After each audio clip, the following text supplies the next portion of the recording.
warahmatullahi wabarakatuh. Waalaikumsalam warahmatullahi wabarakatuh. Bagaimana kabarnya hari ini? Alhamdulillah sehat. Kemudian ketuanya siapa? Pimpin doanya dulu. Sebelum kita memulai pembelajaran, kita berdoa dulu. Syabat berdoa mulai. Bismillahirrahmanirrahim. Rabbi shrah li sadri wa yassir li amri.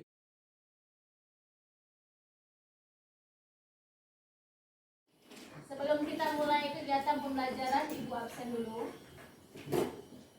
Ahmad Fadlir, Al-Farozi, Anissa, Anya Rudeva, Akil, Arif Hanif, Azizah Lady, Bunga Felsa, Dafa.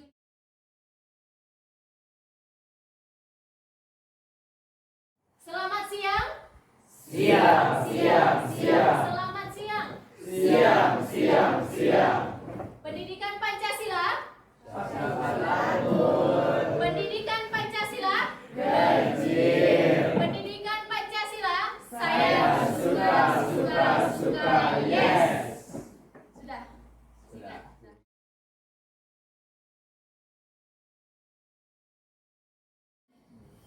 Sekarang kita sudah masuk, kalian perilaku sudah kalian tanamkan. Sadar dulu, awalnya sadar, kemudian dari kesadaran itu kalian mematuhi peraturan tersebut. Kemudian adanya hukum. Di mana di dalam hukum pasti ada yang melanggar. Ya. Ibu tanya dari lingkungan yang paling kecil dulu, ruang lingkup lingkungan asrama. Yang sudah kalian dapatkan hari ini apa? Apa yang sudah kalian dapatkan hari ini? Contohnya pertama dulu di lingkungan asrama dulu. Apa yang sudah kalian dapatkan hari ini? Apa yang pertama?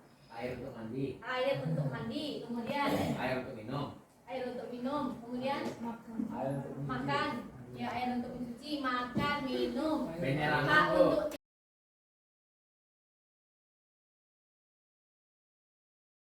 dapatkan, baik itu mencuci, minum, kemudian makan juga sudah kalian dapatkan, tempat tidur sudah kalian dapatkan, berarti itu sudah kalian dapatkan hak kalian. Jadi apa itu hak? Sesuatu yang kita dapatkan. Ya sesuatu yang kita dapatkan atau sesuatu yang ingin kita miliki dari seseorang.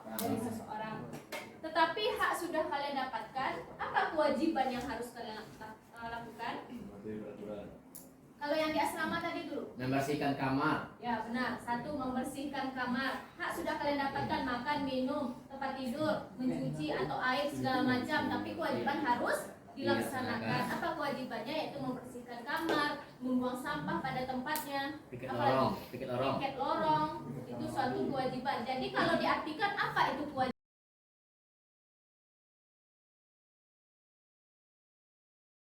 Itu memang ada peraturannya, Pak, makan ke asrama. Bukan Hah? Ya, cabut tiket kelas itu sudah pelanggaran kewajiban, mengingkari kewajiban. Jadi ditulis siapa yang melanggar kewajiban nih, si A, si B. Ini sudah pengingkaran kewajiban namanya. Padahal hak kalian di lingkungan sekolah sudah dapat, hak mendapatkan ilmu, belajar, fasilitas umum, tempat duduk. Tetapi kewajiban kalian tidak kita laksanakan, tidak dilakukan. Seperti tidak membersihkan kelas, kemudian tidak piket, cabut dari piket, berarti tidak menjalankan kewajibannya sebagaimana mestinya. Berarti tanggung jawabnya tidak ada. Itu sudah namanya pengingkaran kewajiban atau pelanggaran kewajiban. Jadi tujuan pembelajaran kali ini kita membahas tentang hak dan kewajiban. Ya, apa hak dan kewajiban? Apa kasus pelanggaran hak dan pengingkaran kewajiban? Jadi udah tahu itu apa hak dan apa kewajiban. Apa hubungan hak dan kewajiban? Ini amati dari gambar pertama dulu. Pertama Habib, mana Habib? Habib. Ini gambar apa kalau kamu amati? Apa yang bisa kamu simpulkan dari gambar yang pertama? Ini di lingkungan apa? Keluarga. Keluarga. Jadi apa yang dia dapatkan di situ? Ya, hak mendapatkan kasih sayang. Yang kedua, Meksi. Nah, di lingkungan apa ini Meksi? Apa yang sudah dia dapatkan di situ? Hak untuk diajarkan. Hak untuk belajar, hak dia berhak mendapatkan ilmu di situ. Kemudian yang ketiga, lingkungan masyarakat. Lingkungan masyarakat ini apa? Ada rumah di situ, ada keluarga di situ. Jadi apa hak yang dia harus dapatkan di situ? Kasih sayang. Sebagai warga negara di negara Indonesia. Hak untuk dihargai. Hak, ya hak mendapatkan tempat tinggal. Dia berhak, kita kan berhak mendapatkan tempat tinggal yang layak. Berhak ada tanah, berhak kita mendapatkan tanah dan mendapatkan tempat tinggal yang layak. Ya. Kemudian yang keempat, ini kita sebagai warga negara. Apa hak kita di dalamnya? Ini, kalau kalian amati dari gambar yang keempat. Menyatakan pendapat. Ya, berhak kita sebagai warga negara kan berhak untuk mengkritik pemerintah, berhak untuk menyuarakan pendapat kita, berhak untuk memilih, berhak siapa pemimpin selanjutnya kita kan berhak memilih. Ya. Itu berhak kita sebagai warga negara Indonesia. Itu beberapa hak 4 tadi. Yang selanjutnya kewajiban.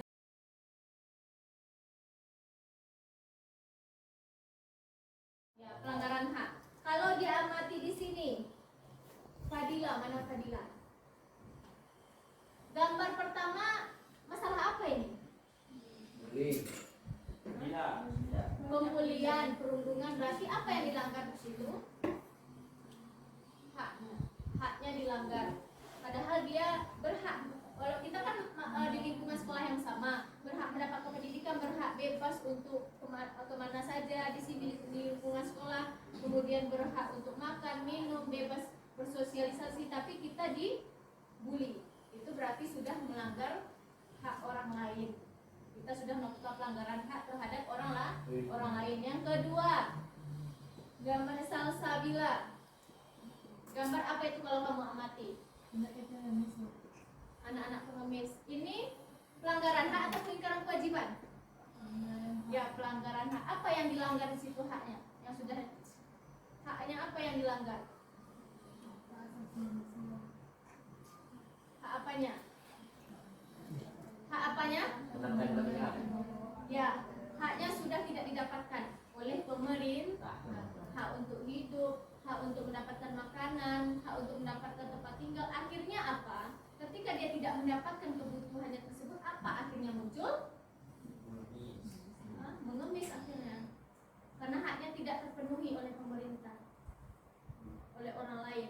Jadi akhirnya memunculkan si anak jadinya jalan pintas, yaitu mengemis atau meminta-minta. Karena haknya tidak didapatkan, baik oleh orang tua, oleh orang lain maupun oleh pemerintah sendiri. Kemudian yang ketiga nih, contoh kasus pelanggaran hak. Apa itu? Kasus apa? Tanjung Priok, kasus Ambon, Poso. Yang sering kalian lihat, pernahkah kalian mendengar kasus-kasus pelanggaran HAM ini? Ini sudah melanggar hak orang lain atau sudah kita membunuh hak orang lain. Contohnya mungkin yang kasus Poso sudah pernah kalian melihatnya? Belum pernah menontonnya? Kemudian ada kasus Ambon, kasus Poso. Ini ceritakan sedikit. Boleh kalian cari minggu besok kasus video Poso ini. Ini kasus Poso ini tahun 98 sampai tahun 2000. Kasus pembantaian berdarah antara non-muslim dengan muslim, atau ibu fokuskan pembantaian antara agama Islam dengan agama Kristen, di mana terjadi di Sulawesi Tengah, daerah Poso. Di mana di daerah Poso itu memang 20% memang menganut muslim, yang 80%-nya kebanyakan Kristen. Nah, jadi masalahnya ini sehingga pembantaian berdarah ini sehingga polisi lari. Brimob tidak bisa mendamaikan, menghentikannya, sampai TNI pun tidak bisa menghentikannya pada saat itu. Yang mendamaikannya akhirnya ya Yusuf Kalla waktu itu, wakil dari presiden. Yusuf Kalla waktu itu yang mendamaikan antara kedua belah pihak ini, karena TNI pada lari, Brimob pada lari, karena sampai mobil-mobil atau kantor-kantor itu terbakar semuanya. Awalnya hanya satu, masalah kelompok pemuda yang awalnya ini masalah antar pribadi dulu, di mana orang muslim yang dibunuh oleh orang Kristen pada waktu itu. Nah, jadi dituntut oleh orang muslim, akhirnya yang kubu kelompok pemuda ini hanya kelompok kecil awalnya yang bertentangan, tetapi akhirnya konflik tersebut menjadi besar ke arah agama jadinya. Agama antara agama Islam dan agama Kristen jadinya. Merasa agama ini baik, ini. Jadi seperti itu kubu itu jadi sehingga terjadilah pembantaian berdarah antara kubu muslim dengan kubu non muslim. Sehingga banyak yang menyebabkan yang muslim terbunuh di situ dan juga anak-anak. Seperti sikapnya pembantaian itu seperti PKI. Kalian tahu lah bagaimana sikap PKI. Ya dibunuh, dibakar, ditangkap, kemudian dibakar hidup-hidup pada waktu itu. Kemudian ada juga dimutilasi, kepalanya dipotong, dibawa kemana-mana oleh kubu non muslim. Itu kepala siapa yang dibawanya kemana-mana? Kepala si muslim tadi. Itu pembantaian yang sangat berdarah pada masa tahun 98 itu. Pembantaian Poso pada waktu itu. Akhirnya orang tidak bisa mendamaikan, anggota DPR tidak bisa, TNI pada lari, BRIMOB pada lari, tidak bisa menghentikan pada pembantaian tersebut. Akhirnya mendamaikan oleh Yusuf Kala pada waktu itu. Itu contoh kasus pelanggaran HAM. Kemudian ada juga bom Bali. Bom Bali juga itu kan membunuh hak orang lain, membunuh nyawa orang lain. Itu sudah pelanggaran hak terhadap orang lain. Jadi dapat disimpulkan di sini, apa itu pelanggaran hak? Tindakan yang disengaja ataupun tidak disengaja yang menyebabkan orang lain tidak bisa menjalankan hak yang seharusnya dijalankan. Jadi dapat disimpulkan pelanggaran hak itu tindakan yang disengaja atau yang tidak disengaja yang dilakukan oleh seseorang, di mana orang lain itu tidak bisa menjalankan hak yang seharusnya dijalankan. Apa penyebabnya di sini? Seseorang melakukan tersebut. Jadi kita tidak boleh melakukan pelanggaran hak terhadap orang lain. Apa penyebabnya di sini? Ada sikap egois. Ya, orang tersebut sikapnya egois. Kemudian kurangnya kesadaran. Yang ketiga, merasa eksklusif. Atau merasa eksklusif ini seseorang yang merasa ingin diperlakukan spesial karena dia memiliki kedudukan yang tinggi, jabatan yang tinggi, uang yang banyak. Jadi dia harus lebih dihargai dibandingkan orang lain. Kemudian penyalahgunaan teknologi. Contohnya seperti perundungan atau pembulian itu apa-apa untuk dijadikan viral. Kadang-kadang pelajar ini apa ya, tema yang harus kita upload di media sosial supaya viral. Kadang-kadang tujuan kita itu, tapi yang caranya itu buruk yang dia buat. Dia ingin membuat sesuatu yang viral tapi dengan cara yang buruk. Itu salahnya. Kita boleh membuat sesuatu yang viral tapi yang bisa memotivasi orang lain. Jangan yang membuat orang melanggar haknya, yang membuat orang menjadi mentalnya depresi. Dari sini ada yang mau ditanyakan? Ada yang mau ditanyakan Anda? Sudah jelas? Sudah mengerti? Itu namanya pelanggaran hak. Yang kedua, nih.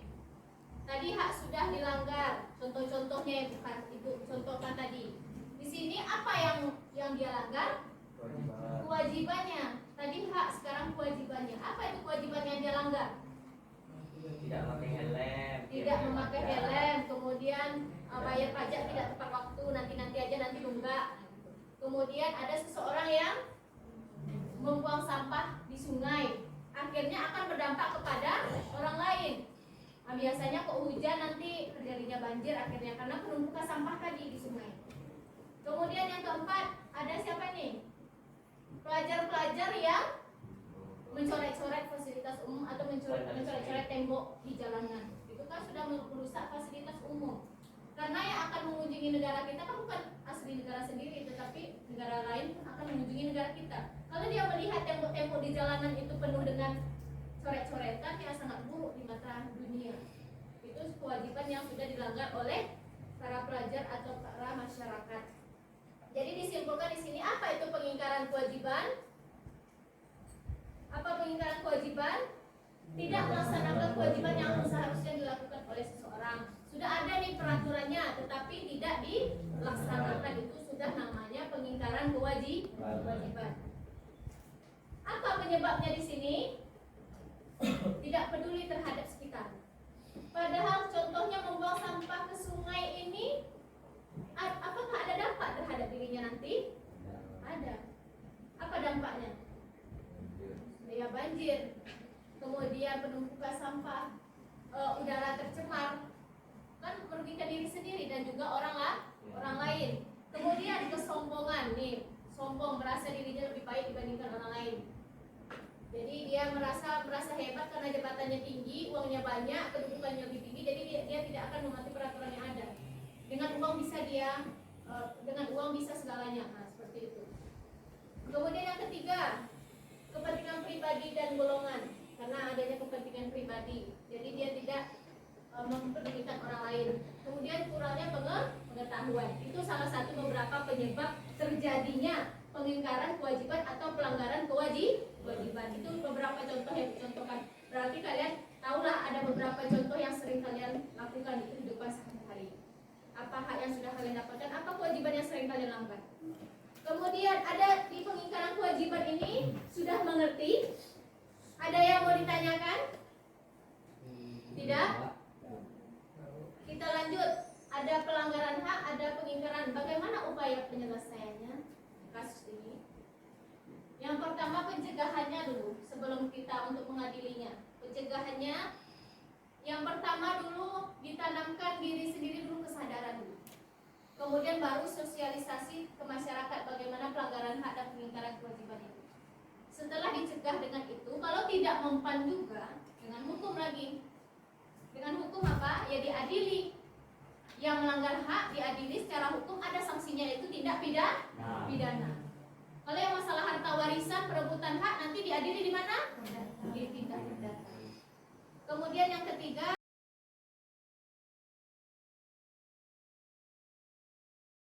sekarang ibu berikan kalian kasus, kalian pecahkan masalah itu, apa solusinya, apa permasalahannya, apa dampak terhadap dirinya sendiri dan orang lain. Nanti kita presentasikan perwakilan satu kelompok. Terakhir, ibu bagi per kelompok. Nih. Ibu bagi 5 kelompok. Jadi 1, 2, 3, 4, 5. Kalian bagi 5 kelompok. Kelompok 1, Yuda Mahesa, Maximilian, Dava Julian, Yasifa, Latifa dengan Bunga Velsa. Dah, langsung duduk di tempatnya masing-masing. Kelompok 1. Kelompok 2, Tengku Davi, Ikram, Arif Hanif, Tifla, Hilya Imani dengan Azizah Lady.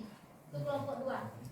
Kelompok 3, Rido Abdul Salam, Hafiz, Akil Raditya, Sifa Alila, Fikri Izatul, Anyar Deva.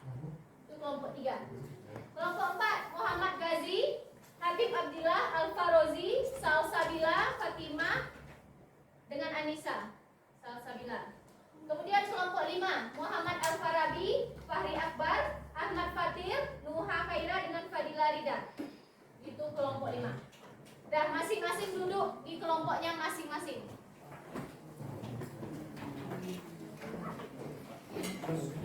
Nah, ibu bagikan LKPD-nya di masing-masing kelompok. Duduk di masing-masing kelompoknya.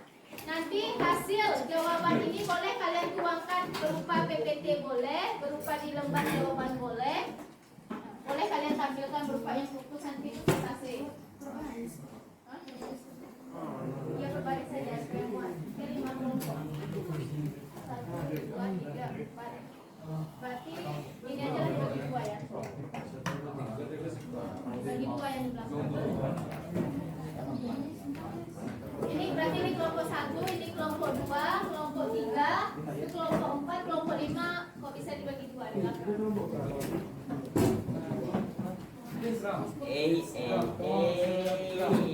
Jangan lupa hotspot. Jangan sampai lupa ipin hotspot. Max, mau berapa Max? Itu depan dulu. Ya. Dengarkan di LKPD-nya, ibu bagikan LKPD-nya masing-masing kelompok, buat kelasnya, nama kelompok, kemudian nama anggotanya. Nah, terserah nama kelompoknya kalian kasih kelompok kalian.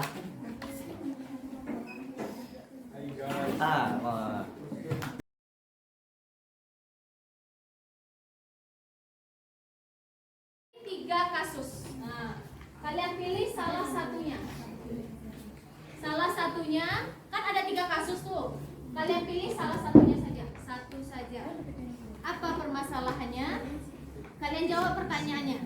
Apa permasalahannya? Kalian buat judulnya dulu. Kalian pilih skenario kasus 1, judulnya apa? Permasalahan dari kasus itu apa? Kan ada pertanyaannya tuh, permasalahannya apa? Penyebabnya apa? Dampak terhadap dirinya sendiri apa nanti yang terjadi? Dan dampak terhadap orang lain bagaimana? Kemudian apa solusi terhadap masalah itu?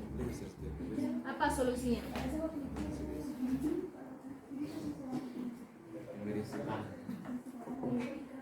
Jangan lupa kewajiban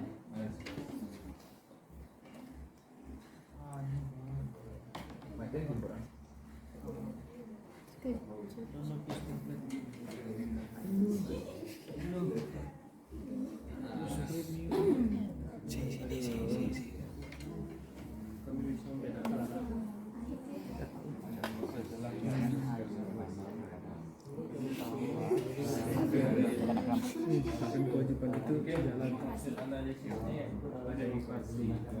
Kewajiban itu jalan.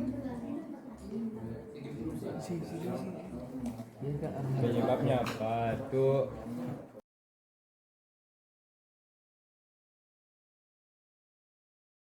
Demokrasi akan menampilkan persentase kasus korupsi.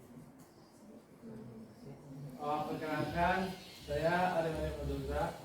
Saya Kawan Muslim. Saya Tinggal Kanika. saya Julia, saya Nurul, dan saya Ziza.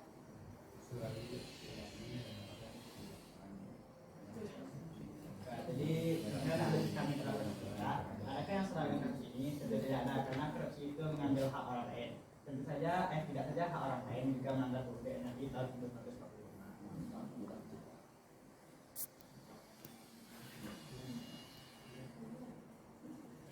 Apakah itu termasuk korupsi? Tentu saja iya, karena itu termasuk mengambil hak orang lain tanpa izin.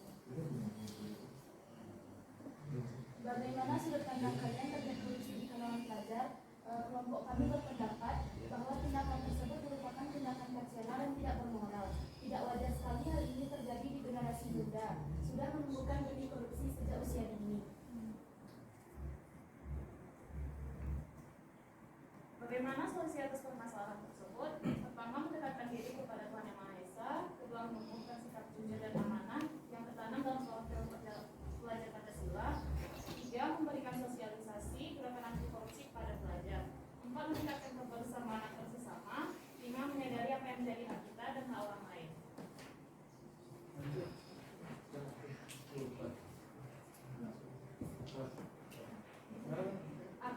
Sekian presentasi dari kelompok kami. Apakah dari teman-teman sekalian ada yang ingin dipertanyakan?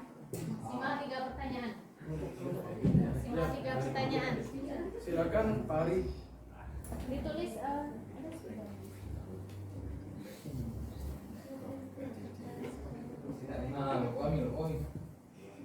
Imam Pak Ari ya.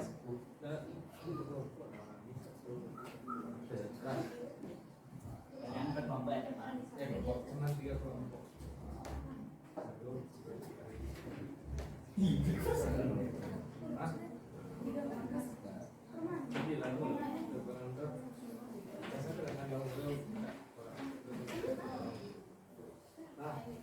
Kepada Fahri, silakan bertanya. Kan korupsi menanam UUD. Pasal berapa, tahun berapa, amandemen berapa? Di blacklist gitu. Tampung dulu nya. Hukum tepung.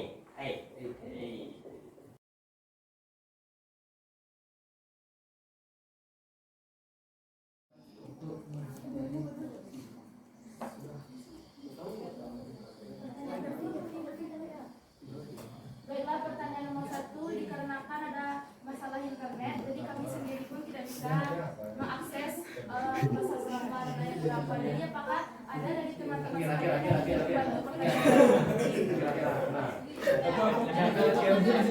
Kelompok Daun.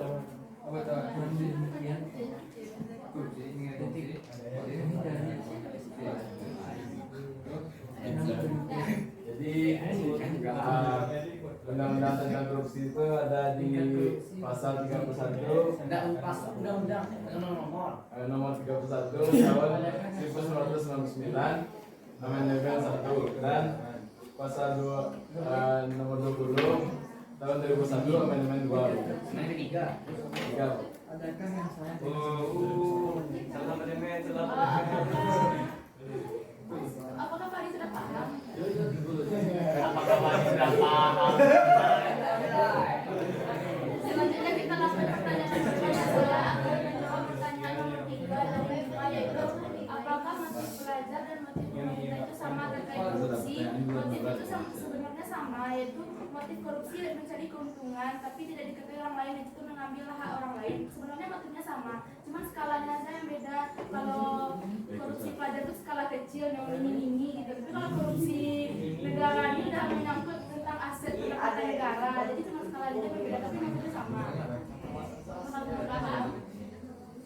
Selanjutnya pertanyaan dari Gazi akan dijawab oleh adik dan Dani.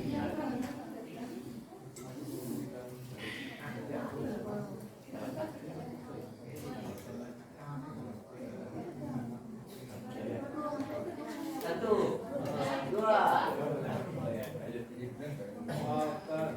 Sebuah pencegahan korupsi pada saat ini berdasarkan apa yang kami sampaikan itu tuh kalau pencegahan yang menurut kami itu cukup sebenarnya itu tuh untuk meningkatkan kesadaran kita bahwa korupsi itu apakah yakin sudah cukup, sedangkan kasus korupsi di Indonesia sekarang semakin banyak? Kenapa pencegahannya sedikit dan sudah cukup dibilang itu ketika korupsi pada saat ini? Yang kami tampilkan di sini, kasus kami itulah kasus korupsi pelajar. Kasus korupsi pencegahan pelajar. Jadi kami di sini hanya memberikan cara menyadarkan diri seorang pelajar terkait korupsi pelajar. Satu lagi, tadi kata Aliza kan kasus korupsinya yang pelajar atau yang pada pemerintah. Terus kami jawab kedua-duanya. Kenapa hanya di lingkungan pelajar saja yang dijawab? Sebelum ada belum selesai bicara, kalian udah motong. Betul sih. Kan kita membahas tentang pencegahan. Pencegahan itu dimulai dari sosialisasi dulu. Sudah ada sosialisasi tentang korupsi, ada kan? Berikutnya itu kenapa masih banyak? Itu tergantung pada aparat hukumnya.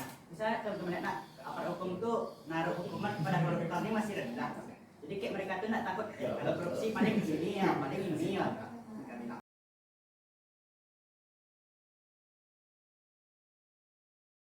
Ini melalui rekening ke rekening A dan begitu kan payah mencari buktinya. Karena dari rekening si A, rekening si B, rekening si C pakai transfer ke pihak yang satu, ke pihak kedua, yang ke pihak ketiga. Mencari buktinya itu yang sulit. Karena sebelum mereka diteliti oleh para penyidik KPK, mereka ini sudah waspada dahulunya, waspada disimpan rekeningnya, buktinya itu. Jadi itu agak sulit mencari buktinya. Makanya tindak korupsi ini masalahnya itu panjang, sidangnya itu lama sekali. Nanti akhirnya ujung-ujungnya karena kelamaan akhirnya hilang.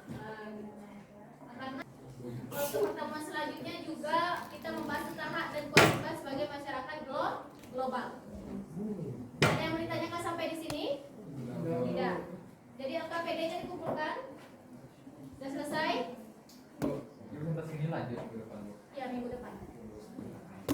Dan kita siapkan dulu penutup, kita berdoa bersama-sama.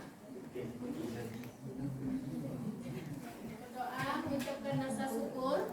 Alhamdulillahirobbilalamin. Subhanakallahumma wa bihamdika asyhadu an la ilaha illa anta astaghfiruka wa atubu ilaik.